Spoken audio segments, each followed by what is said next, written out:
എന്തിനിത്ര സന്തോഷം എന്നായിരിക്കും. സന്തോഷിക്കാതിരിക്കുമോ? അതേ ടാക്സ് റിലീഫ് ഫണ്ടിന്റെ പേപ്പർ കിട്ടി നമുക്ക്.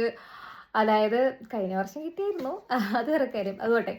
അപ്പം എല്ലാ വർഷവും സ്ലൊവേനിയയിൽ മാർച്ചിൽ ലാസ്റ്റ് കണക്കെടുപ്പ് കഴിഞ്ഞിട്ട്, നമ്മുടെ നാട്ടിലെ പോലെ തന്നെ മാർച്ച് അവസാനം കണക്കെടുപ്പ് കഴിഞ്ഞിട്ട് നമുക്ക് നമ്മുടെ കയ്യിൽ നിന്ന് പിടിച്ച് ടാക്സിന്റെ എമൗണ്ട് ഇല്ലേ, അതിൽ നിന്നൊരു റിലീഫ് ഫണ്ട് നമുക്ക് കിട്ടും. സോ അതിന്റെ ഡീറ്റെയിൽസ് ഒക്കെ ഉള്ള ഒരു പേപ്പറാണിത്. നമ്മൾ ഓൾറെഡി എമൗണ്ട് അറിഞ്ഞായിരുന്നു. നമ്മുടെ ഫോണിലെ ആപ്പ് ഉണ്ട് ഇതിന്റെ. സോ നമുക്ക് അതുവഴി നമുക്ക് ചെക്ക് ചെയ്യാം നമുക്ക് എത്ര കിട്ടും എന്നുള്ളത്. അതുകൂടാതെ നമുക്ക് ഇങ്ങനൊരു മെയില് നമ്മുടെ മെയിൽ ബോക്സിൽ വരും, നമ്മുടെ അഡ്രസ്സിൽ.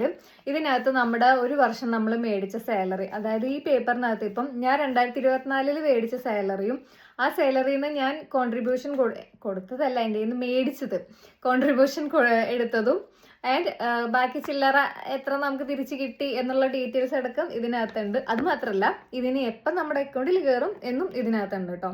സോ ഇത് ശരിക്കും എന്നെ സംബന്ധിച്ചിടത്തോളം ഒരു ബോണസ് ആണ്. സോ ഈ കഴിഞ്ഞ 2023 കണക്കല്ലാതെ 2024 ഞാൻ മേടിച്ച സാലറി 20,000 യൂറോ ആണെന്നാണ് ഇതിൽ കാണിച്ചിരിക്കുന്നത്.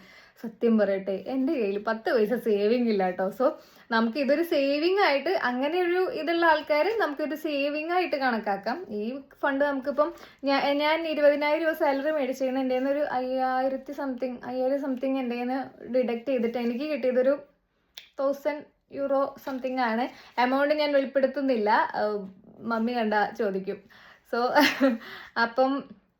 സോ ഇത് ഒരു ബോണസ് ആയിട്ട് നമുക്ക് കണക്കാക്കാം. ഇനി ഇതിൻ്റെ എക്സ്ട്രാ ഡീറ്റെയിൽസ് എന്തെങ്കിലും വേണമെന്നുണ്ടെങ്കിൽ നിങ്ങൾ ചോദിക്കണം. എൻ്റെ ഓൾസോ അത് മാത്രമല്ല കേട്ടോ, എനിക്ക് ഇങ്ങനെ കിട്ടിയെന്നുണ്ടെങ്കിൽ ഗോപുജിക്ക് സാലറി കൂടുതലാണ്, ഗോപുജിക്ക് ടാക്സ് കൂടുതലാണ്. അതുകൊണ്ട് ഗോപുജിക്ക് കയ്യിൽ കിട്ടിയ പൈസ വളരെ കുറവാണ്. അത് ഈ സാലറി സ്ലാബ് മാറുന്നതിനനുസരിച്ച് നമ്മുടെ ടാക്സ് കൂടും കുറയും. അപ്പം അങ്ങനെയുള്ള കുറച്ച് പ്രശ്നങ്ങളും കൂടി ഉണ്ട്. അപ്പം ഞങ്ങൾ വിചാരിച്ചത് ഗോപിജിക്ക് ഇത്തിരി അധികം കിട്ടുമെന്നാണ്. പക്ഷേ ഡിസപ്പോയിൻമെൻ്റ് ആണ്, ഗോപിജിക്ക് എൻ്റെ അത്ര പോലും കിട്ടിയില്ല. ആൻഡ് ഓൾസോ ഗോപിജിയുടെ നിന്ന് പിടിച്ചേക്കുന്ന ടാക്സ് ഭയങ്കര ഇച്ചിരി കൂടി വലിയ എമൗണ്ട് ആണ്.